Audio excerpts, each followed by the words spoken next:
Okay, Assalamu alaikum. Hope you're all well. Okay, let's see. Okay, so far we only have one person with us viewing. I think this is you. Qudsi Ibrahim. Assalamu alaikum. Hope you're well. All right. Usually you have at least 4 people. Not this time though. No problem. I guess I'm starting late on a not the usual day. So let me get straight into the presentation.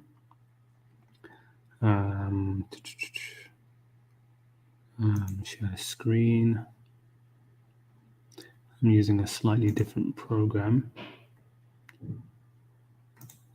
today. We'll see how it goes.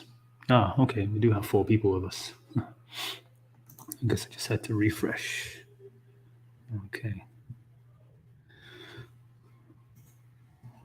Okay, yes. So, Assalamu alaikum, Sora, and Muhammad. Hope you are well.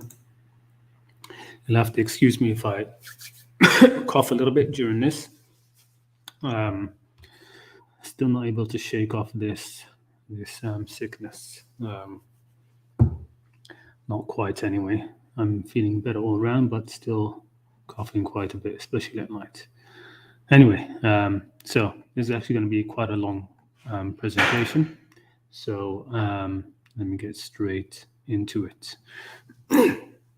So I decided to talk today about Jahl in particular, the idea of Jahl, Jahil, Juhal. You hear that a lot in Islamic circles, Islamic terminology. When people even are speaking in English, they like to throw out these words, right? Oh, you're a Jahil, this person is Jahil, etc. Usually by that they mean ignorance. They mean by that ignorance. But Qur'anically and originally, the word Jahl really wasn't about ignorance, certainly not its primary meaning. Ignorance came as a result of Jahl. You spend a lifetime in Jahl and you will be ignorant. But its real meaning was not that. I'm going to talk about Hilm, which is essentially the opposite of Jahl, and the relationship of that to Ilm, to knowledge. And the reason why I decided to talk about it just because I think we really are, especially because of social media. And I don't know if it's just because that's the way people are online, and in real life they're not like that. Even I see that sometimes in streams and stuff. You speak to somebody, have a back and forth comments with them on Twitter or on YouTube or somewhere, Reddit, and they will act in a very jahil way. Okay, but if you go live on them or speak to them in person or on a phone call or something, they act in a much better way. Okay, but anyway, I think the modern social media environment has really exacerbated Jahl in the Ummah, especially among the Muslim youth. So I thought, it's good to speak about this because it really is the main, almost the main barrier to Islam has always been that. So let's get started. I'm going to be actually doing something a little bit more different than usual. Usually, I'm just quoting verses of the Quran and just speaking about them. This time I'm going to be using the work of Tohishiko Izustu. I think if I'm saying that right. I've mentioned his works numerous times, and I've said very often I highly recommend them. Okay, he did some brilliant work. These 2 books in particular are amazing, where he looks at the language of the Quran from its own semantic field. Right, so he's analyzing the language from the Quran. Right, so he's looking at that. He's one of the few scholars or people that realize really that the Quran has its own vocabulary. Sorry, give me a second. My daughter has escaped. Sarah, go back. Hold on one second, please.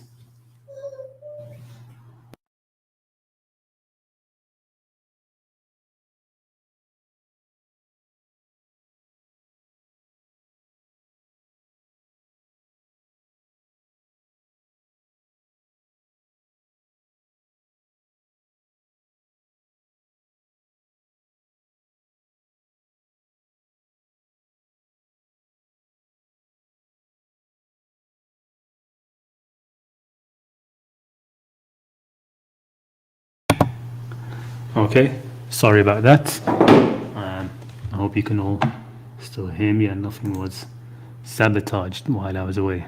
Okay, so yeah, these two books, highly recommend them.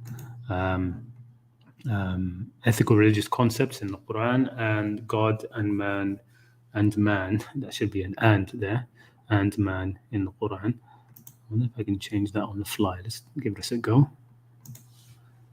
Let's add a D there, and if I refresh the tab, well, that's, yes, I think it worked. All right, pretty cool. Pretty cool, Obsidian. Okay, so I'm going to be using a lot of snips from him, and reading some passages from his books, and then I'm going to give my some thoughts as well at the end. So first thing I'd like to say, if there is one concept that could be said to separate an Islamic mentality from a non-Islamic mentality, it is Jahl. It is Jahl. Okay, and that's why the pre-Islamic period of ignorance was called the Jahiliyyah period, right? We talk about the time of the Jahiliyyah. Okay, but in reality, Jahiliyyah can extend beyond the time of Islam. It's not just before the Prophet was sent. That's the period of Jahiliyyah, and after he was sent, that's the period of Islam. That's not true. A person's Jahiliyyah or Jahiliyyah can be a private thing. It's part of a person's own spiritual past. Okay, so you can have a Jahili past and an Islamic present. You can also have an Islamic present and a Jahili future. You can go back, sink back into Jahl. I think that's one thing I didn't mention towards the end. So anyway, here we have this is again a little snippet from his book. Here it says it marks a decisive turning point. So this is when he was talking about the word Aslam, right? To submit to God, to enter into Islam. And as we talked about in the last stream, the Islam and being named Muslims is more about the state, okay, to being a Muslim rather than just being called a Muslim. Okay, so Aslam should mark a turning point. It should mark a tawbah away from Jahili mentality and towards an Islamic mentality. Okay, it's a turning point in the religious sense. Okay, which is supposed to cut off a person's past life from him. It's a tawbah. Okay. So we're talking about the individual person, okay, in their spiritual journey, not the time period. So examples of Jahiliyyah can be found even after Islam and after conversion. We see that even in the Prophet's life, in the Seerah, there were elements of things that happened in Jahiliyyah. When Khalid ibn Walid, after the conquest of Mecca, killed that people of that tribe, the Prophet said to him, you did an act of Jahiliyyah in Islam. Okay. Anyway, so what when we talk about Jahili qualities? Well, here again, I'd just like to read a snippet from him. So he says he says here, Izustu, this prominent Jahili quality was variously known as Anfa. Okay, it's literally high-nosedness, like lifting your nose about somebody. Okay, Iba, or refusal to allow one's honor sullied. Hamiyya, or a zeal for defending what one has to defend. A word which occurs in the Qur'an precisely in the sense, in the particular combination of Hamiyyat al-Jahiliyyah, the Hamiyya which is characteristic of the Jahiliyyah, okay, this zealotry, this arrogant zealotry, okay, and Hafila, which is guarding jealously one's honor. All these words were in use then to mean the noble quality of a noble man who would proudly refuse to accept anything whatsoever that might degrade his personal dignity. So a lot of the Jahili Arabs, it was actually a noble thing to have these kind of qualities, this complete refusal and thing. They were free-willed, free-spirited, that kind of thing. But at the same time, with that came a lot of haughtiness. Okay, a lot of haughtiness and high-mindedness. Okay, so it's a fierce, passionate nature to hurl back with scorn anything which might make him feel humbled and humiliated, even in the slightest way, even before the truth. Okay, And Jahl is opposite. It's opposite of Hilm, forbearance or clemency, not Ilm. It's not the opposite of knowledge. Therefore, it doesn't mean ignorance. Okay, and here another quote: "It is commonplace today among Orientalists that Jahl was not in pre-Islamic times contrary of Ilm, ignorance, as opposed to knowledge, as it had been generally believed before Goldstein published his now famous paper on this problem." What did he do? He collected a large number of important examples of actual uses of the root jahl, okay, jim ha lam, in pre-Islamic poetry, subjugated them to careful analysis, and reached the remarkable conclusion that the usual traditional opinion about jahiliyyah was fundamentally incorrect. Jahl, according to his conclusion, is not the opposite of ilm in its primary sense. It stands opposed to hilm, which denotes the moral reasonableness of a civilized man. Okay, that's a small definition of hilm by Nicholson, including, roughly speaking, such characteristics as forbearance, patience, clemency, and freedom from blind passion. And this blind passion is key as well. Okay, a person who's a jahil is filled with this blind passion. Okay, if we add to these another important element, power to then the subject's power to be able to act upon jahl. Okay, then the subject becomes much more clear. Okay, or the subject's dear consciousness of his own power and superiority. The picture becomes clear. Okay, in terms of what hilm means. Okay, and I wrote here, it's worth noting that the greatest and harshest and worst enemy of Islam in the early period was nicknamed what? He was nicknamed Abu Jahl. He was nicknamed Abu Jahl because in many ways, it's only Jahl which opposes Islam. It's only Jahl which opposes Islam and gets in its way. That's not the same as saying Jahl is the opposite of Islam, though in many ways you could say that. Okay, but like we said, Jahl is the opposite of Hilm, but very little gets in the way of Islam like Jahl does. Okay, Jahl really gets in the way. So again, Izustu, in pre-Islamic times, Jahil or Jahl was sharply opposed to a different concept, i.e. Hilm or Halim, that forbearance quality we talked about. But again, the problem is very delicate because the concept of Hilm, although quite a different concept from Islam, is not so different as to have nothing in common with it. On the contrary, there's even a certain respect in which we might regard it as the pre-religious, pre-Islamic form of the concept of Islam itself. Okay, this is shown by the fact that when the new religion replaced the old concept of Halim by the new concept of Muslim or Mu'min, the replacement took place gradually and is a natural process, so to speak, without causing, in this respect, any abrupt break with the old Arabian ethics. How then was Hilm replaced smoothly by the new concept of Islam? How does this latter concept link up historically with that of Hilm as a new interpretation of an old concept? This will be our next problem. So this is Izustu speaking, and you can follow on from that paragraph if you want to read his statement. But the issue of Jahl and Jahil is so great that the Prophet himself is told to simply turn away from them.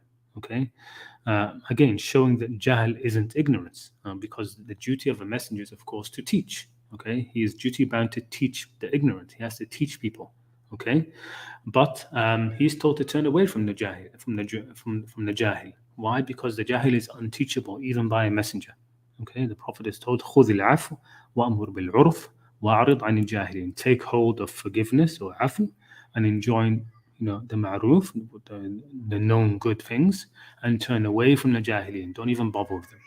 Okay, the problem is that the one immersed in jahl cannot be taught. Okay, even by a messenger, even by a prophet. The jahil will not listen. That's why. Okay, they will not reason. They will not hear. Okay, and will just attack and scorn and belittle.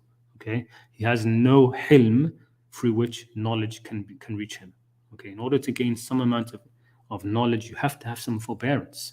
You have to have some hilm. Okay, but the jahil is the complete opposite of the halim. Okay, he can't be reached. Right. The jahil is fiery. Okay, he's hot, he's zealous, he's resistant. Okay, he sees it all as a slight against himself. When you try to teach him, he sees it as a slight against himself, against his forefathers, against his religion, against his way of life. It's the same way that when you try to show Muslims that now we might have strayed away from the Qur'an. And no, they get very, very zealous, very fiery, very hot about, oh, you think 1,400 years of Muslims are wrong, who are you, blah, blah. This kind of jahl, okay? He won't be patient with you to listen, okay? He isn't even calm enough, whether externally or internally, to hear you properly. Even when he holds himself to listen to you, in his mind, he's not really listening, okay? He's just filled with things. He's just waiting for you to be quiet so he can shout you down again or say something to you, okay? So, he won't hear properly, let alone submit, which is another problem itself. Okay, there's a problem in the ego of the jahil. The jahil does not want to submit. Okay, even if he does submit to hear, he will not submit ultimately. Okay, and so here again, Izustu says this fiery spirit of resistance, which made man refuse resolutely to submit and surrender to the will of any other man, and to sully thereby his honor, was indeed the real fountainhead of almost all Jahili human values. Okay, it's that spirit of defiance. Okay, this spirit found its expression in various forms everywhere in pre-Islamic poetry, and then he gives some examples of that. Okay. So this spirit of Jahiliyyah was actually a source of pride among the Arabs before Islam.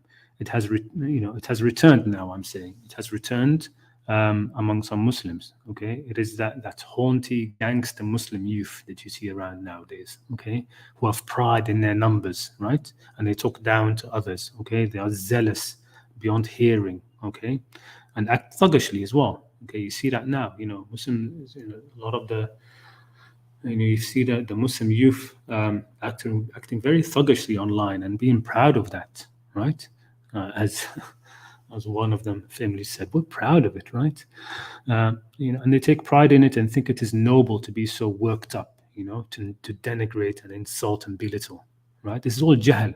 It's all jahl. Okay. So here it says here. This is, in short, the spirit of Jahiliyyah to which the Qur'an refers in Surah Al-Fath. إِذْ جَعَلَ الَّذِينَ كَفَرُوا فِي قُلُوبِهِمُ الْحَمِيَّةَ حَمِيَّةَ الْجَاهِلِيَّةِ. When the kafir set up in their hearts the hamiyya, that zealotry, okay, that fiery zealotry, hami, okay. In Arabic, hami is meaning which is hot, okay, boiling, okay. The hamiyya, so characteristic of the Jahiliyyah, okay, of the Jahilness. Okay, that verse there. The full verse, here it is again, I'm putting it here. إِذْ جَعَلَ الَّذِينَ كَفَرُوا فِي قُلُوبِهِمُ الْحَمِيَّةَ حَمِيَّةَ الْجَاهِلِيَّةِ. Okay, that's them. Okay, that zealotry. And in this verse, it's contrasted with sakina, okay, with this tranquility and peace that God sent down upon the messenger and upon the faithful. Okay, so I've put it here, when those in whom is a preponderance of kufr, which is one way of saying الَّذِينَ كَفَرُوا, okay, placed in their hearts the characteristic hamiyya, which is again zealotry, arrogance, this fieriness, okay, the arrogance of Jahiliyyah. Then God sent down his peace or serenity of soul upon his messenger and upon the faithful, and imposed upon them the formula of self-restraint, taqwa. So now we see something else coming here as a contrast to jahl, taqwa, the self-restraint. And we've talked about taqwa a lot in this channel. Taqwa, at its base, is to refrain from harm and aggression. Okay, and the opposite of the jahil. One of the du'as of the Prophet when leaving his home is he used to say, "A'udhu bika an ajhal aw yujhal alay." I seek refuge with you on Allah, that I should behave in jahl to somebody else, or that somebody else should behave in jahl towards me. It isn't that I should be ignorant and somebody should be ignorant to me. No, it's a behavior. Okay, and so part of being away from that is having taqwa. Okay, part of the opposite of that kind of jahl, the aspect of jahl which gets unleashed upon other people, is to have self-restraint. Okay, and this is what is being contrasted in this surah. فَأَلْزَمَهُمْ كَلِمَةَ التَّقْوَى وَكَانُوا حَقَّ بِهَا وَأَهْلَهَا. For that was most befitting to them, and they were most suited for it. Okay, and here this is Izustu's quote. What I've translated here by the arrogance of Jahiliyyah, Hamiyat al-Jahiliyyah, refers to that overbearing haughtiness of a tribal man, the stout pride so characteristic of the old pagan Arabs, the spirit of stubborn resistance against all that shows the slightest sign of injuring their sense of honor and destroying their traditional way of life. Okay, this gets you. We're trying to build up our understanding here of what jahl is. Okay. Here's a very important quote from Izustu. It is important to remark in this connection that this radical opposition of Jahiliyyah and Islam, or of Jahil on the one hand and Muslim or Mu'min on the other, was quite a new situation brought about by the rise of Islam in Arabia. As is easy to see from the very fact, and this is important, from the very fact that the concept of Muslim or Mu'min itself in the religious scene had not been in existence prior to Islamic times. And this is one of the key things which people need to understand now. There was no idea of Mu'min or Muslim before the Qur'an. The Qur'an invented a lot of terms. It brought a lot of terms into religious discourse. Okay, nobody before Islam used to speak of, among the Arabs, used to speak of Mu'min, of believers or faithful. Okay, Mu'min was a term the Qur'an pretty much invented. Okay, Okay, it has its roots, of course, in amn, in security. Okay, the feeling of safety. Okay, so a Mu'min is somebody who feels secure or safe because he has trust in God. Okay, it's not about belief. Okay, so Muslim and Mu'min, these are Quranic terms that were elevated. Okay, the Arabs never used to use these words much. They weren't on the scene religiously at all. The same with kafir and kufr. Okay, shirk and mushrik. These were not words. This isn't what they used. Okay. So here, another quote from Izustu here. From the standpoint of Islam, the Jahiliyyah was a blind, savage passion which characterized those who did not know how to distinguish between good and bad, who never asked pardon for the evil they had done, and who were deaf to the good, dumb to the truth, and blind to heavenly guidance.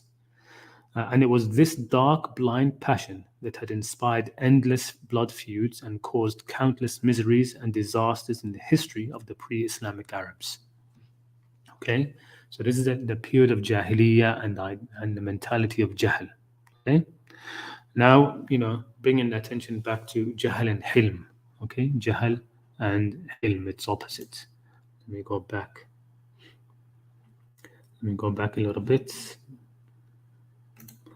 Yes, exactly. It still exists in tribal people, that Hamiyat al-Jahiliyyah and these kind of things. So here's again another quote. In pre-Islamic times, the word had no religious connotation at all. Jahl was simply a human personal feature. Only it was very characteristic one. Okay, it was really something quite typical of the pre-Islamic Arabs. So much so that when we read pre-Islamic poetry, it is, together with its counterpart, Hilm, one of those concepts that we meet with almost every step. That's how profuse it is. Okay, Jahl and Hilm together in pre-Islamic poetry. Okay, unless we know the exact meaning of this pair of words, Jahl and Hilm, we cannot hope to understand the psychological makeup of the ancient Arabs, and consequently, in many cases, we would not be able to understand why they acted and reacted as they did, for we would not see the driving motive underlying their peculiar behavior patterns. And the same thing that you see now, to be honest. You see a lot of people, you would not be able to understand why they're acting the way they are acting unless you understand a Jahili, that they are gripped in Jahl. They're in a state of Jahl. Okay? And that state you can't be reasoned with very easily. Okay, until that Jahl is let down a little bit. Okay, and some forbearance, some hilm comes to the forefront. You can't reach a person. So some concluding statements here of Jahl. Jahl is the typical behavior pattern of a hot-blooded, impetuous man who tends to lose his self-control on the slightest provocation, and consequently to act recklessly, driven by an uncontrollable blind passion, without reflecting on the disastrous consequences this behavior might lead to. It is the behavior pattern peculiar to a man of extremely touchy and passionate nature, who has no control of his own feelings and emotions, and who therefore easily surrenders himself to the dictates of violent passions, losing the sense of what is right and what is wrong. Okay, and you see that so often. Okay, how many situations I've been on, well, not situations, but little back and forths on YouTube or on Twitter where you're engaging with somebody civilly, okay, and you just mention a viewpoint, and they suddenly just explode upon you. They call you kafir, they call you everything, okay. So they lose completely a sense of what is right and wrong, okay, lose complete sense of what is right and wrong, and just let themselves loose. So if Jahl is a burning flame of anger, and the image is actually used by Jahili poets, um, to burn with a furious flame and scorching heat, okay? Hilm is calmness, balanced mind, self-control, and steadiness of judgment. This contrast between Jahl and Hilm found its expression in a very interesting metaphor in a verse by Amr ibn Ahmar al-Bahili. The poet was a Jahili who later embraced Islam. Okay, and he has this poem. Hold on, sorry, I forgot to turn off that alarm. Okay, he has this poem here. ودهم تصاديها الولائد جنة إذا جهلت أجوافها لم تحلم. Okay, so he's saying many the large jilla, black cooking pots, okay, which our maid servants take good care of, okay, literally flatten, okay. Once their belly, okay, the content of the pots meaning, becomes jahil, once the belly becomes, basically when it boils, okay, boils up, it will never become halim, it will never become calmed down. So it's a metaphor this Jahili poet is given for the generosity of his people, okay, that they have cooking pots, okay, that once they light them up and boil them up to give food for their guests, they're not going to let that fire go down. It will not become halim. Okay, so once they've made a jahil boiled up, it will never become halim. It will never become calm again. Okay, because they want to, it's being given here in a positive light about generosity. Okay, but this idea of boiling, okay, this passionate boiling kind of thing that happened, of Jahl rising up like this, okay, this takes us to some of the ways Jahl is used in the Quran, which completely baffles people when they think it means ignorance, and it leads to far-fetched interpretations and outrightly wrong translations, okay. And example here is like in the story of Yusuf. Okay, so even Izustu here says, at the same time, this metaphor, that the previous one, okay, makes us see how appropriate the word Jahl is in the Quran in the mouth of Yusuf in Egypt, in describing the dangerous temptation to which he almost yielded.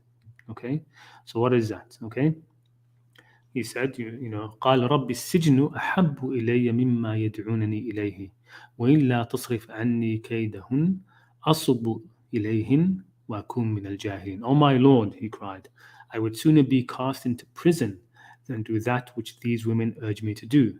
Yet if thou turnest not from me their temptation, I shall surrender myself to the surge of lust. Okay, to that surge of lust, and then I would be a jahil. Then I would be a jahil, that surge of lust, that boiling surge of lust. Okay, asbu ilayhin wa kum min al jahilin, and I would be of the jahilin that way. Okay, so it's very, very similar to in the console here. It says the verb saba, okay, asbu, is worthy of note in this context. In the pre-Islamic literature, it is, so to speak, a technical term in common use in love poetry for a rushing surge of youthful passion. Okay, it means that you are overwhelmed by an unbridled passion that surges up in your heart, disturbs your balance of mind, makes you lose the sense of right and wrong, and drives you towards folly. Okay, so that's what's meant in this verse by Jahil. It doesn't mean ignorant. If you look at a lot of the translations, it says, and I will be of the ignorant. Okay, what's ignorance got to do with it? Okay, the whole situation is a situation of passion, and him wanting to not fall prey to those passions. Okay, it's not about ignorance. Okay, and so we see that, okay, the following verse by Al-Mukhabbal, okay, is very illuminating in this respect because it shows the close conceptual relation that existed between Sabah, which is, as we know from the Quranic verse just cited, nothing other than a different name of Jahl, and Hilm, okay. So this verse shows that a bit, okay. It says here, suddenly the image of Rabab came back to his memory, and indeed the remembrance of her is an illness, okay. ذر الرباب وذكرها سقم, okay. Her remembrance is a sickness. It made him succumb to a surging passion of love. فصبا وليس الصبا حلم, okay. It made him succumb to a surging passion of love, okay. And once a man has succumbed to the blind passion of love, there can be no place in him for hilm, for this forbearance, okay. So just like in that other verse about the pot boiling up in Jahl, okay, but it will never come down in Hilm, okay. He's saying a similar sort of thing over here. Okay, the same negative combination of Hilm with Sabah is seen in the next verse in the same Diwan. Okay, so he says here, those nights when she tried to provoke passion in the heart of a grave and serious man with her coquetry, I think that is.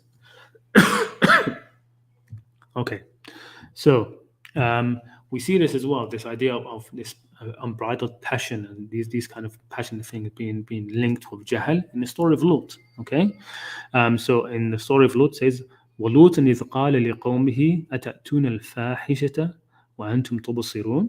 Okay, do you indeed approach men with lustful desire instead? Sorry, I missed the first part of the translation here. So and Lut, when he said to his people, أَتَأْتُونَ الْفَاحِشَةَ وَأَنْتُمْ تُبْصِرُونَ, do you come to the fahisha while you clearly see? Okay, means you don't do it ignorantly. You know what you're doing. You see what you're doing. You see that it's a fahisha. Okay? Then the verse continues, إِنَّكُمْ لَتَأْتُونَ الرِّجَالَ شَهْوَةً مِّن دُونِ النِّسَاءِ بَلْ أَنْتُمْ قَوْمٌ تَجْهَلُونَ. Do you indeed approach men with lustful desire instead of women? Nay, you are a people whose conduct shows every sign of jahl. Okay? قَوْمٌ تَجْهَلُونَ. Okay? So again, Jahil is a man who goes to any extremes at the mercy of his own passions, and that not ignorantly. Okay, so the verse says, "While you can see, like, i.e., being fully aware that by acting in this way, he is committing an abominable sin." Okay, this example in this verse says Izustu is of particular significance in our present context because it shows clearly that Jahl has essentially nothing to do with ignorance, though it implies the act of ignoring willfully the moral rule of Hilm. Okay. Okay. A few more things that I'll be quoting from Izustu. So it says here, with this, I think a general idea has been given of what kind of a man a Jahil is and what kind of a man a Halim is. Okay. Jahl, we have seen, is a behavior pattern peculiar to a hot-blooded man who tends to lose his temper at the slightest provocation and make himself uncontrollable. At this stage, it has nothing at all to do with the concept of ignorance. A Halim, on the other hand, is a man who knows how to overcome his surging emotions and passions, who is able to keep himself tranquil and unperturbed under provocation. Okay? All right. Izustu then goes on into, he has a lot more to say. I highly recommend you read his book. So I wrote here just a few quick notes. Izustu then goes on to discuss Hilm further, elucidating on key points, especially that the true outward test of Hilm is when a person has power. Okay, so to be a Halim, to be a person who's forbearing, okay, the true test of that is if you have power at the time. Okay. Because otherwise, how outwardly, how will you know if somebody is a Halim or is just weak? Okay, and then there is a difference, as we say here, there is a difference between being Halim, between Hilm, and meekness or weakness, which is something that the Juhal can rarely perceive. So a Jahil can rarely perceive the difference between somebody who is truly meek, okay, and weak, and somebody who is Halim. They will usually conflate them. thinking that a person who's Halim is just weak. Okay, but that is why Allah is Al-Halim. Allah in the Quran is called Al-Halim. He's Al-Halim despite him having all the power. Okay, despite him having all the power. So here there's a poem here. أظن, I can't see this very clearly, to be honest. أظن الحلم دل على قومي وقد يستجهل الرجل الحليم. So I think that it is my apparent meekness, hilm, that has induced my tribesmen to do all kinds of wrong and injustice to me. But even a halim man may sometimes be forced to lose his composure and give free rein to his ebullient anger. Istajhalu, okay? To be forced into jahl. So again, you have this opposition of hilm and jahl. Okay, hilm and jahl. Okay, not ilm, not knowledge, and jahl. Okay, so the ability to distinguish between real hilm and real weakness made itself manifest not only in the field of the mundane, purely human relations, but in a certain sense at the religious level also, namely in the attitude of the pagan Meccans towards Islam. For, as the Quran shows, the disbelieving Meccans, full of self-confidence and pride, were induced to assume a more and more arrogant attitude towards Islam when they saw that the severe divine punishment did not actually overtake them as promised so repeatedly by the revelation. Okay? Seen from the point of view of the Muslims, the Meccans mistook divine hilm for weakness and lack of power. Okay? And also, Izustu goes on later on to talk about that real hilm, forbearance, clothes a person in dignity, waqar. Now that's it's not mentioned much in the Quran. The word waqar, it does appear, okay, but it's not mentioned much. But anyway, the point is this dignity or this waqar is an outer manifestation of hilm, okay, while on the opposite end, jahl. The jahil, the outer manifestation of jahl is dhulm, is oppression, okay? That he wrongs other people, okay? The jahil will ultimately wrong other people because he has this overbearing, impetuous, hot-blooded temper kind of thing about him, okay? So it leads him towards dhulm. Then he talks about the real link between jahl and ignorance, which we've mentioned a little bit, but I'm going to speak about it some more. So this is the second point in his looking at the word jahl. He says here, we now turn to the second semantic element of jahl, and in connection with it, that of hilm too. This second aspect is directly dependent on the first aspect and derives from it. It is the most natural consequence of jahl, being such a thing as I have just tried to explain. The second aspect concerns the effect of jahl on the intellectual capacity of a man. Quite naturally, this effect can appear only in a negative way, destructively. Okay? The nature of jahl is such that whenever it becomes active, it smothers and weakens the reasoning power of the human brain. Okay? And this is what I mentioned before. This is why a jahil cannot be taught, even by a messenger. Okay? When a person is in that state of jahl, you can only turn away from them and say salam, as the Quran says. Okay, in order to keep your steadiness of judgment in whatever situation you may be put in, you must be a halim. Okay, you're a person who is going to keep their mind, be level-headed in all situations. You need to have hilm. You can't let yourself be overtaken by jahl. I have just a couple more snippets from him, and I hope I'm inspiring you to read his book. Says here, this is exactly paralleled by the usage of the same word in the Quran. So he's talking here about how the jahil will only see the outer. Okay, they're not able to, because again they have no patience to see the inner. They have no hilm to allow them to see beneath. Okay, so it says where in the Quran, where mention is made of the poor people who even in dire poverty know how to keep themselves abstinent. So there are some poor people, okay, who are able to keep themselves abstinent and have some dignity about them. There are people who behave decently and composedly because of their inborn haya, their sense of shame, okay, which was so highly praised by the Prophet according to a hadith as one of the foundations of religion. Anyway, the verse is يحسبهم الجاهل أغنياء من التعفف تعرفهم بسيماهم. A man who judges things only by seeing the surface, a jahil, okay, may get a wrong impression and consider them rich because of their abstinence and restraint. Okay, so there are poor people who, who have such haya and restraint and ta'affuf, okay, dignity about them, that a jahil will look at them and think that they're rich, okay, because they're not able to really see it. No, this is a poor, and these people, the poor people are the best people to give charity to, okay. One other, this is I think the last snippet I have from him, but it's a very nice poem. It is إذا شئت يوما أن تسود عشيرة.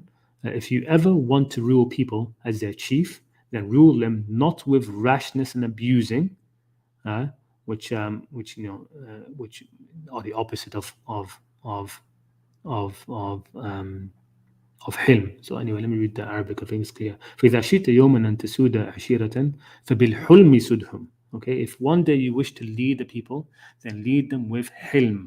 Okay, with hilm, not with being hasty and with abusing. Okay, why being hasty and abusing? These are qualities of the jahil. These are the opposition to hilm. These are qualities of jahl, and you find the jahil is always insulting. Okay, for indeed hilm produces a better result than jahl. Okay, you must keep it well in mind, except in your being treated unjustly with excessive hatred and enmity. Okay, وَلِلْحِلْمُ خَيْرٌ فَعْلَمًا. What does that say? I can't see it properly. مغبة, I think مغبة من الجهل إلا أن تشمس من الظلم. Okay, except that you should be treated unjustly. Okay, so that's all from Izustu for now. But again, like I said, I highly recommend for anyone who is studying the Quran seriously, Muslim or non-Muslim, that you should read his two books, which all revolve around linguistic analysis of the Quran from within its own semantic field. Okay, and of course, for a Muslim, it's better for you to just read the Quran if you can. If you have the Arabic, to read it directly and just that's a whole lot better. But of course, this is from somebody who has, like I said, been studying these words from the Quran itself. Izustu, something about his background, by the way, he is a genius linguist. Okay, he knew over 30 languages fluently. All right, and he did the first direct translation from Arabic to Japanese. Okay, and it's still regarded as one of the best translations. But anyway, I'm saying that this is especially, reading these two books might be especially helpful for anyone who is struggling to see the Quran with any real depth. Okay, and the reason why that is, usually you find the people who are struggling to see the Quran with any real depth. Okay, they are usually people who have excellent attention to detail. Okay, which just doesn't work with most translations that we have now. Except with a lot of effort, you have to make a lot of deductions. Okay, I mean. Not even a lot of deductions. I mean, how many people, when they who pay attention to detail, realize early on that when the Quran, when you have these translations saying disbelievers in the Quran, all of these disbelievers in the Quran actually believe in God. Okay, they believe in God. But will you notice that? Now, Izustu, a lot of these translations, he does say disbeliever, but he does a full analysis of kufr and kafir and shows very convincingly as well that it doesn't mean disbeliever. Okay, it's not anything to do with belief. Okay, so been going on quite a bit, I know, but let me just give some of my own thoughts here. So there's a famous saying, يكاد الحليم أن يكون رسولا. It is almost as if the Halim is a messenger. Okay, which is of course, it's hyperbole, the character traits that define the Halim. Okay, the way a person, a true Halim who has this quality of Hilm, okay, the way they act in their normal day-to-day life, it's very similar to how a messenger would act. Okay, and because that requires a lot of hilm. Okay, especially a messenger, because a messenger has to teach, and to teach you need to have hilm. You need to have this forbearing, patient quality. Whereas on the flip side, as I said earlier, a jahil cannot be helped even by a messenger, which is why the Quran advises to just turn away from the jahil. and his long khutbahs and say salam. So one of the things in the Quran, it says وَإِذَا خَاطَبَهُمْ about Ibad al-Rahman وَإِذَا خَاطَبَهُمُ الْجَاهِلُونَ قَالُوا سَلَامًا. Okay, when the Jahilun give these long khutbahs, okay, the Ibad al-Rahman just say salam and turn away from them, okay, because they can't be taught, okay, they can't be reached or taught.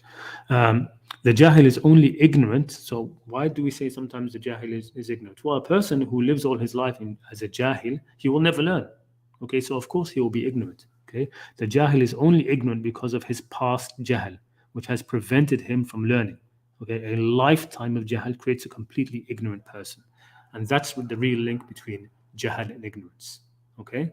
But it also means that somebody can learn first and then become a Jahil, okay. And you find examples of that. You find examples of people who in their learning from scholars and stuff like that, they hold to Hilm, they're very forbearing, but then as they acquire knowledge, okay, it makes them into more and more Jahil, okay. It gives them more and more Jahl, okay. So as a student, he was better off, okay, but when he became a scholar, he becomes a complete Jahil, complete Jahil. He has no Hilm, okay, at all, okay. The Jahil has no Hilm, no patience to learn from, okay. He is presumptuous and arrogant and haughty. He engages with you from a position of self-superiority over you that is huge in his eyes, and so he just does not hear, okay. The Jahil will not hear. And this is a little metaphor that I've used, okay. So I say here that a Jahil, he won't stay with you. If you're trying to teach a Jahil, he won't stay with you. He won't forbear with you enough to unblock his ears, okay, so that he can hear you, okay. He won't do that. He won't have enough forbearance to block his ears, so he can hear what you say properly, okay. And so then you can build with him and share knowledge with him, brick by brick, slowly, because you have to do that, okay. You have to build up sometimes you have to build up the knowledge slowly, okay, brick by brick as is needed, to give the full picture for him.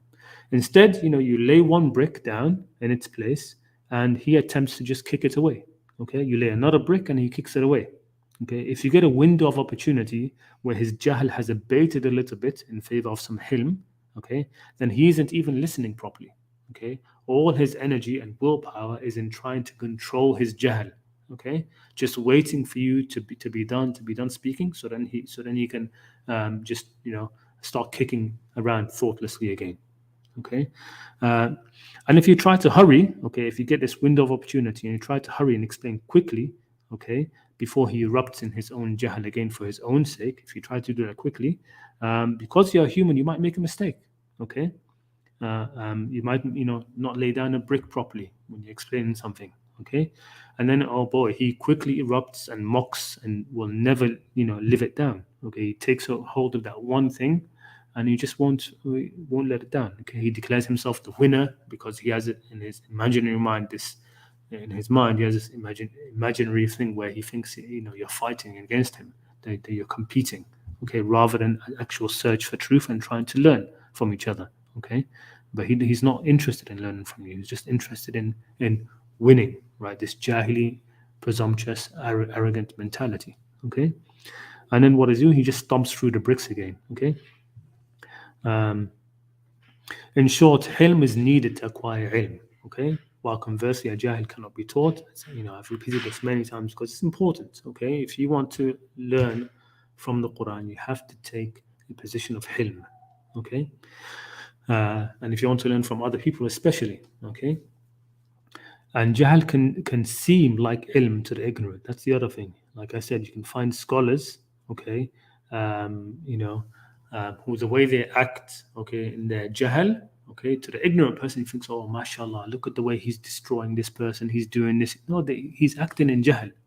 Okay, the scholar who you see destroying somebody else in the way he's speaking, okay, he's acting like a complete Jahil.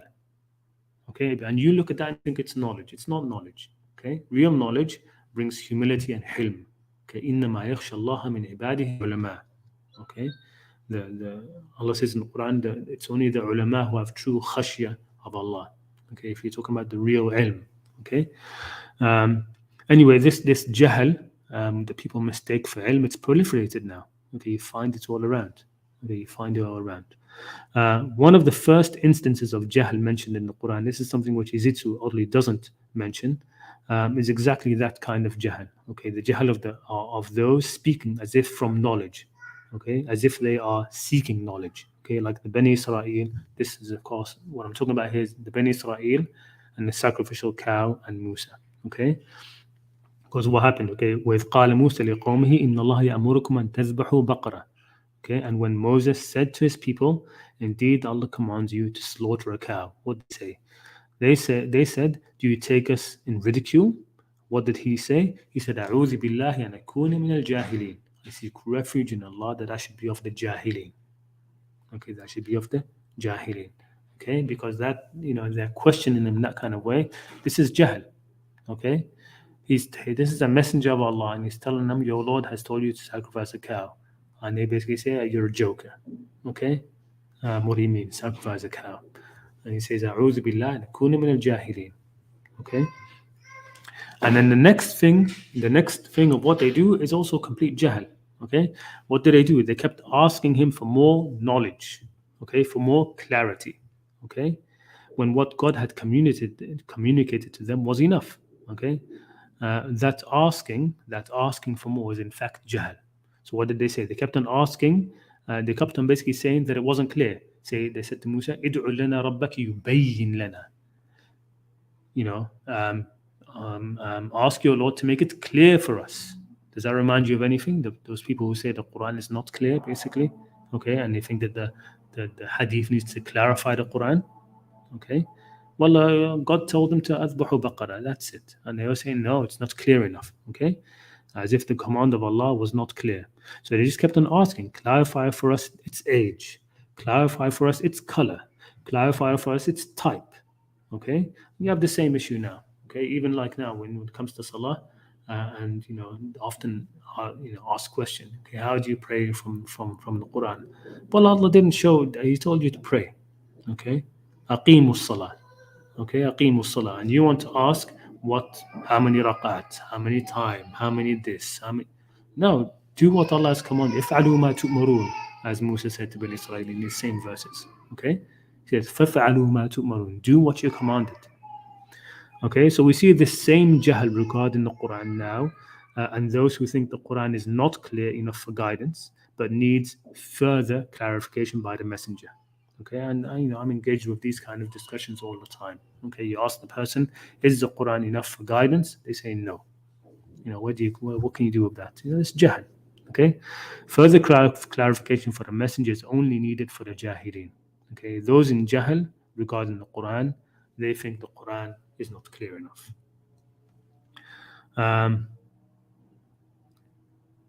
Okay, so here a sign of the juhal now online is that they like to call others clowns. You find that a lot now, and I think that's very telling compared to this verse about Musa. Okay, so instead of listening and engaging with other people with hilm, with forbearance, okay, instead, just like the Bani Israel essentially asked Musa, are you being a clown? That's basically what they asked him. Are you clowning us? Okay, and I think a lot of this, if I had to, I'd blame it on Ali Da'wah and Muhammad Hijab. From what I've seen of them and their influence on the Muslim youth online, a lot of this kind of jahl now goes back to them. This people calling each other clowns, calling other people clowns instead of listening. Okay, and especially with Muhammad Hijab, the thuggery that he shows. He has that aspect of jahl as well. And the last thing I'm just putting here, there's this hadith of the Prophet. If you want to get hilm, how do you get it? In the same way you get ilm. Okay, it says إنما العلم بالتعلم وإنما الحلم بالتحلم. Okay, knowledge is acquired by learning, by getting it, by applying yourself to knowledge. And in the same way, hilm, if you want to get hilm and get away from your jahl, it's acquired by tahallum, by forbearing, imposing it on yourself. Impose on yourself hilm until it becomes part of yourself. Okay? And then the hadith continues, وَمَن يَتَحَرَّ الْخَيْرِ يُعْطَهُ. Okay? And whoever seeks out and persists in goodness, he is giving goodness.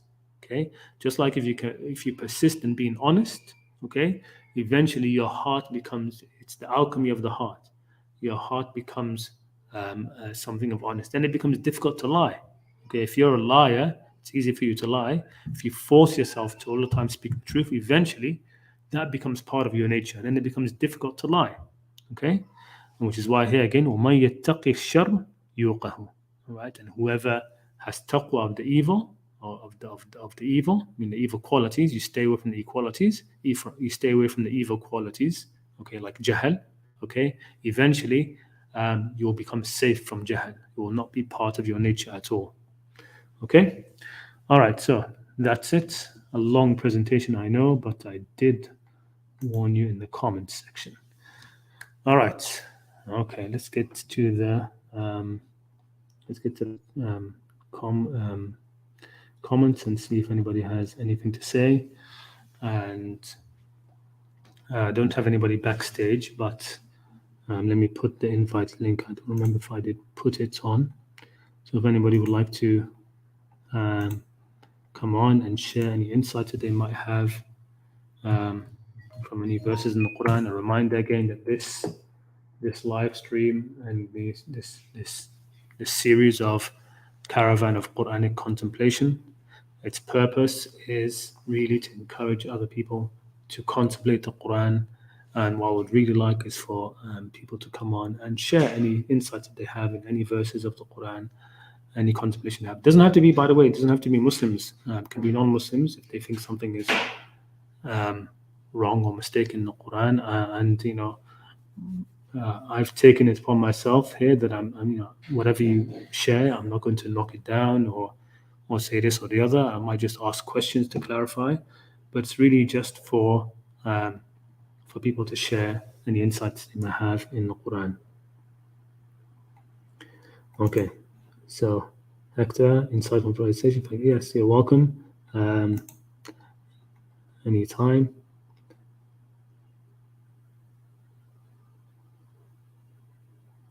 Okay, let me just go through some of the chats. No specifics. Most of them seem to argue an argument, no real inquiry into truth. Yes, and as Qudsiya said, just to show off. I think this was a conversation between you two, so I don't have to put it on here.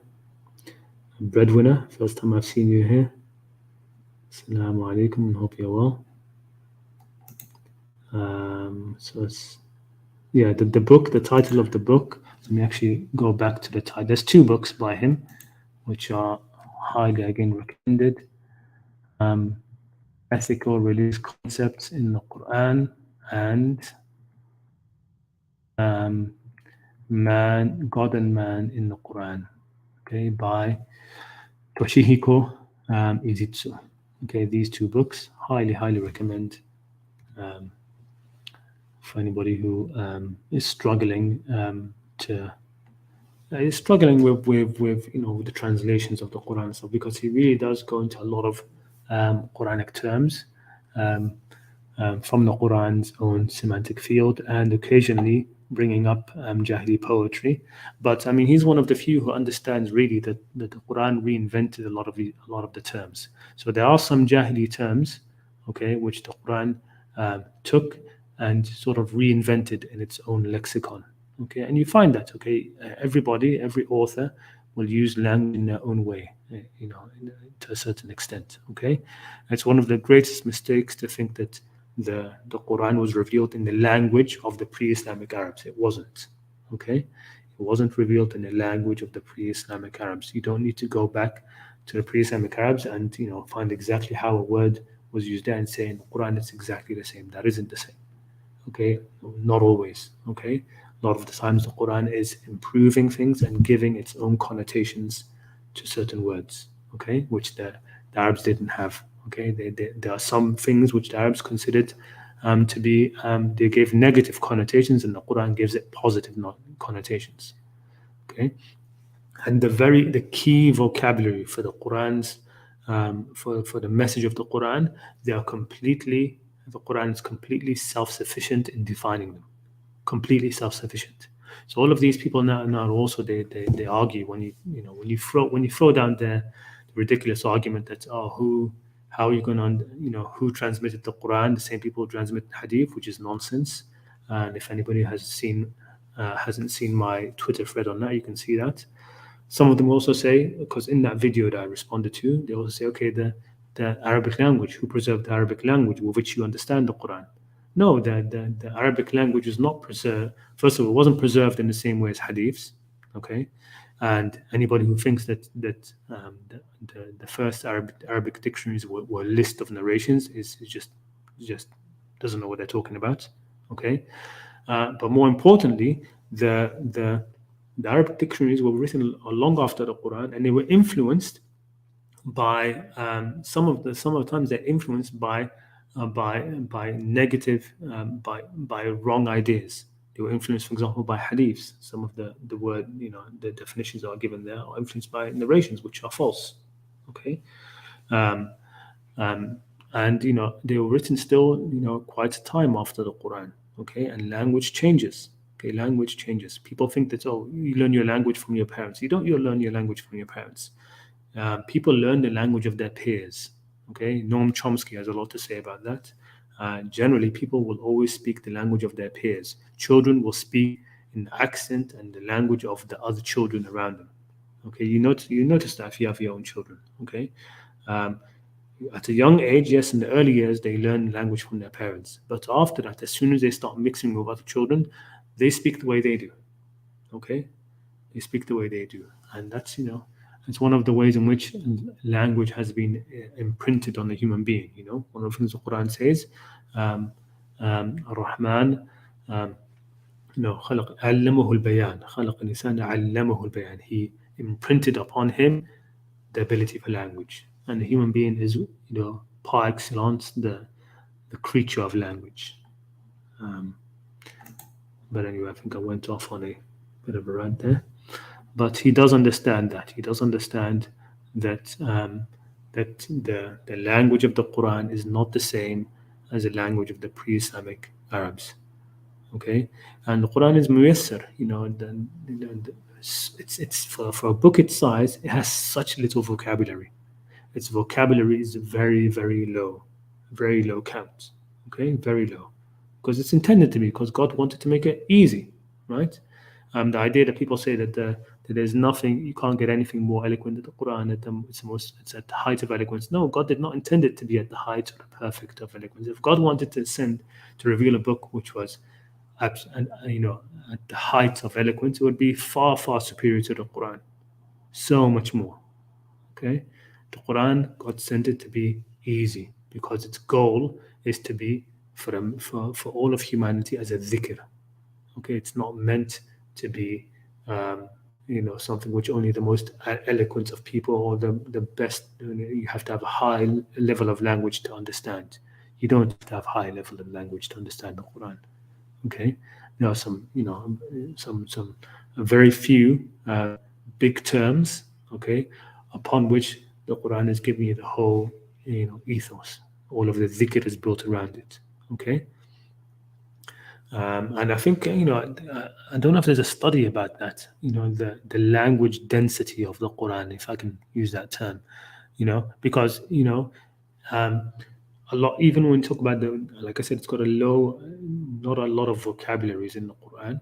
Okay, and a huge amount of that extra vocabulary might be used once or twice only, or a little bit of times in some of the shorter surahs. Okay, but if somebody could make I don't know, there must be a statistical analysis of I don't know, words per use or something like that. And I'm sure if that is done, you'd see how such a low value the Quran would have, very low. Okay, it's really only once you get to the last juz of the Quran, the last 2 juz or 3 juz of the Quran, where you start to see a whole lot of new terms that you don't see in the rest of the Quran. Okay, so if one surah were to be added to the Quran now, when it has 10 extra terms that are not there in the rest of the Quran, okay, that is not as significant if it's a small surah. Okay, whereas the rest of the Quran is using the same words, keywords. Another interesting thing, by the way, is that in the early Meccan surahs, there is no talk of shirk or of mushrikeen at all. Okay, if you put what's generally accepted as the Meccan surahs and the early Meccan surahs, even the root of shirk does not come up at all. Doesn't come up at all. So in the early Meccan period, there was no talk of shirk in the Quran. Anyway, there's a lot that can be said and analyzed. If anybody has anything to say, just comment it down below. And here we go. I have a question. Yes, Qudsiya, go ahead. And thank you for your dua, breadwinner. Jazakumullah. And yes, Ibrahim, question, there it is. If you can't get through to a Jahil, then how will these things finish in society? How do we deal with the people who become their own Jahil? So yeah, again, Jahil is, maybe I wasn't that clear. It's a state, okay? It's a person acting in Jahl, okay? It's a person acting in Jahl. It's a way a person acts. It's a mentality that somebody has, and they might have it for a certain amount of time. They could be act as a Jahl towards you, okay, whereas not to somebody else. All right.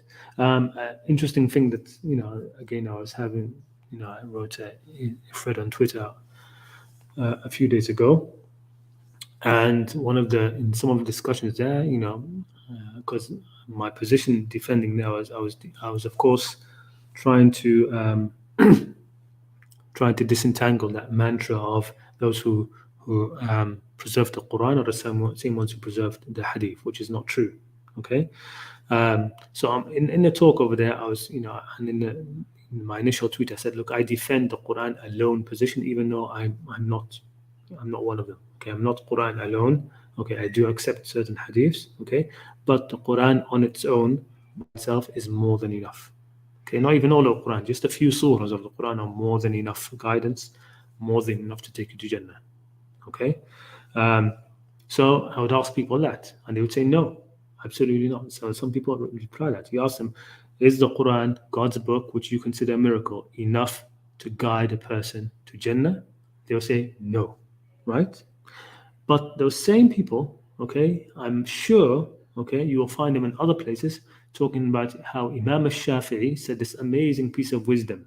He said that if Allah had not revealed anything except Surah Al-Asr, okay, which is just 2 lines, then that would be enough. And Imam Shafi'i did say that. He said that if God had only revealed Surah Al-Asr, it would have been enough. Okay, and they talk about how amazing, such a piece of wisdom from Imam Shafi'i, and they explain how that is true, etc. Okay, so they will behave in hilm to people who are talking about, to Imam Shafi'i basically. Okay, but if you go ahead and tell them, is the Quran enough? They will just brazenly say, no, by Allah, it's not enough, and you are a zindiq, and this, etc. They behave that kind of way. So you have to wait for somebody's jahl to subside a bit, okay, and then you can reach them with some hilm. Sometimes you will never be able to, because they just want to. They will act in jahl towards you, but somebody else maybe will be able to reach them. Okay. So that's what I would say about that. If you want a whole group of people, a whole group of juhal. My God, I don't know, to be honest. A whole group of juhal. When people gather together and they're juhal like that, again, I mean, the Quran says, "A'rid anil jahilin." You just stay where you try to get to their children, try to get to the next generation, right? Max Planck said something interesting, in science. Okay, it's in science. He says that scientific theory does not become mainstream because it gets accepted because of its evidence. It goes mainstream because the older generation who oppose it die out, and the new generation of open minds, they accept it and they accept the evidence. So I'm not sure I can help with how do I deal with a whole group. I've thankfully not had to deal with a whole group of juhal yet. So maybe if I have experience in that, I can get back to you. So he says, have you ever studied the concepts of truth, of truth, relative truth, and absolute truth? I find truth to be common theme in the Quran, science, philosophy. I haven't really, to be honest. I mean, I probably have, but you know, one strange thing that's happened as I've gotten older is I've become less and less sort of articulate, I suppose. I used to read up on all these things, the philosophy and this and stuff. But one way to know what you really know is if you stop revising what you've learned, okay, and see what's left, right? See what's left in your heart. If you're talking about not really knowledge as knowledge in the heart, right? I used to read all these, the arguments for God, this philosophical argument for God, philosophy of this person, Kant, and this. I used to, go into all of these and be able to speak very fluently without stuttering as I do now about these sort of things. But I gave all that up. I just let it fall to the wayside because in the end, um, it's like an edifice on top of yourself. It never sinks deep. It doesn't become, at least for me, it doesn't become part of me. Okay. Um, if you stop, thinking of what, um, if you stop convincing yourself through arguments that God exists, okay, stop doing that for 6 months. Okay, then you can see if really in your heart you have faith in God, right? But if you have to keep, going through the arguments again, keeping them fresh in your mind, and you know, and the difference between absolute truth and relative truth, and if you have to do that all the time, okay, then how much of that is really a part of you? How much of that is real? You know, how much of that is going to come with you when you die? How much of that is going to go with you? When your brain shuts down, how much of that is in your spirit? So I've let that sort of stuff, philosophy and looking at these things. I've let that fall away from me. To be honest, I can barely remember most of it. Same, I studied, for example. I still remember quite a good of the things which I found useful. I still have them a bit. I studied with somebody, Imam al-Ghazali. I studied his Ihya Ulumuddin. And that was an amazing journey going through that because Imam al-Ghazali is amazing. But even when I was looking into this, talking about Hilm and stuff, let me go back and look at what he says in the Ihya, and it's still a lot of valuable things, but it doesn't move me the way it used to anymore. I don't know. That's just how I feel about these sort of things. You see, you learn, you go around, you go to all of these, you go through different journeys and stages in your life. In the end, you come back to the basic truths. You just you end up going back all the way back to just the things that you would have known as a 16-year-old if nobody was influencing you. To be a Muslim, be a human being. Okay, be a Muslim, be a human being. Be a human being. The truth, the relative truth. This doesn't come into reality as much. So I don't know. That's rambling thoughts, but that's how I feel about a lot of these things. And now I just don't look at them as much.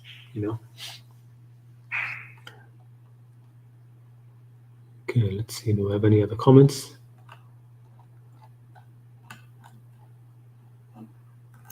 All right. If there's nothing else, I might end it in a couple of minutes.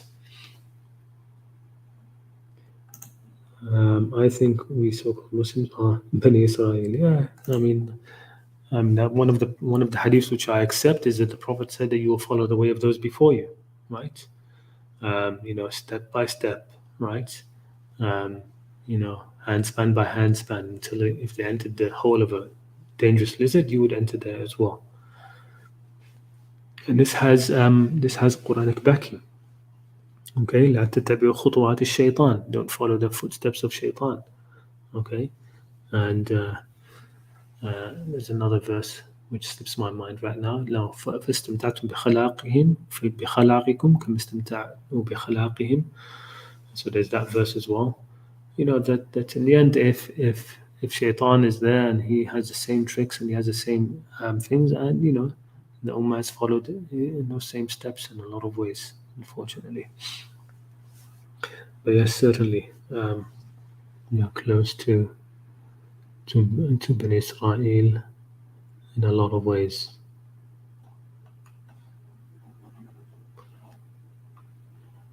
All right, okay. Shall we end it there? Does anybody have anything else, or does anybody want to come on? Here we go.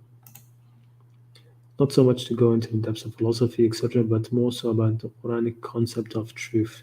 The entire book seems to focus on us submitting to the truth that is revealed to us. Well, yes, I mean, you have to be more specific about. I mean, the thing I see most in the Quran isn't really about so much submitting to the truth, but submitting to morality. Okay, that's what I see the most in the Quran. Okay, which is why that is in the end what we're going to be judged upon. Okay, your actions. Okay, that's why we're here. To test which of you is best in deeds. Which is why on Judgment Day there'll be scales balancing, the good deeds weighed against the bad deeds. Okay, whoever does a item's weight of good deeds shall see it. Whoever does item's weight of bad deeds shall see it. Enter Jannah by what you used to do. The people of hell, you're only being recompensed for what you used to do. So I see that more. And the primary virtue, I mean, on Day of Judgment, the huge thing will be a sidq, will be to be, honest, right? Honest. God isn't. If you get it wrong, God isn't testing to see if you get an answer right or wrong. Okay, it's not about you being right or wrong. It's about you acting right or wrong. So that's how I see that. Okay, I mentioned this before, but there's if anybody reads C.S. Lewis and Narnia and the Chronicles of Narnia, you have this thing where in the judgment day in that book, which is of course Aslan is supposed to be Jesus and God, right? In those books, and you have these people who these people who followed Shaitan in that basically that conception, right, of Narnia. There's another counter figure who's basically Shaitan, right? But these two people were good people, okay, and they did good deeds. For Shaitan. Okay, they did good deeds for Shaitan. Basically, they were doing good things in the belief that Shaitan in there was good and Aslan was evil. God was evil, etc. Okay, so they got that wrong. Okay, but in the end, in that judgment, Aslan says to them, from you two, there were two of them, from you two I accept the good deeds which you did in Shaitan's name. Okay, because he and me are of such difference that nothing which is truly good could ever be done for him, and nothing which is truly evil could ever be done for me. Okay, and it's the same way that we have now. We have people who are in ibadah to Shaitan, okay, in the name of God. Okay, so they do all of these evil things, okay, and they do it in the name of God, okay. But on Judgment Day, when it comes, it's not going to be. God is not going to accept them. Okay, it's something which is from Shaitan. Okay, it's something which you are doing with Shaitan. You're going to go with him. So that's how I see it. But in terms of actually looking at the word haqq and truth in the Quran, what does it mean? So again, it's about hidayah, right? In Allah yahdi lil haqq, He guides to the truth. It's about hidayah. Okay. فَمَنْ يَهْدِي لِلْحَقِّ حَقٌّ أَنْ يُتَّبَعَ أَمَّنْ لَا يَهْدِي إِلَّا يُهْدِي. Okay, is the one who guides to truth more worthy that he should be followed, or the one who doesn't guide but has to be guided. Okay, So there's that sort of thing. Yeah, you'd have to elaborate someday exactly. If you'd have to elaborate on which verses you're talking about, and where we're talking about here.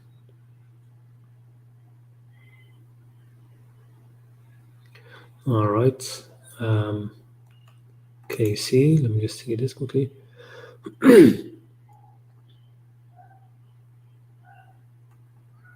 Okay, yes. You find the strongest anonymity among. Then you find this verse, yes. These two verses talking about the mushrikeen, the Yahud and Nasara. Anyway, so I think if there's nothing else, I think we'll end it there. And thank you all for coming on. I don't know how long this presentation was in the end, but I'm going to try to release it as its own separate video. I think I need to do that. By the way, if anybody is listening through some of the old streams and you find anything which is you think is important to be snipped out and released as its own video, let me know, because I'm in the process of sort of starting to do that a little bit. There are some nice interactions I've had in these streams before where some important things have come out, and but where are they exactly? I'm not sure, and I would like to snip those parts out and release them as their own separate videos. Okay, so Jazakumullah khair. Thank you so much, everybody, and see you in a couple of weeks, inshallah. Assalamu alaikum wa rahmatullahi ta'ala wa barakatuh.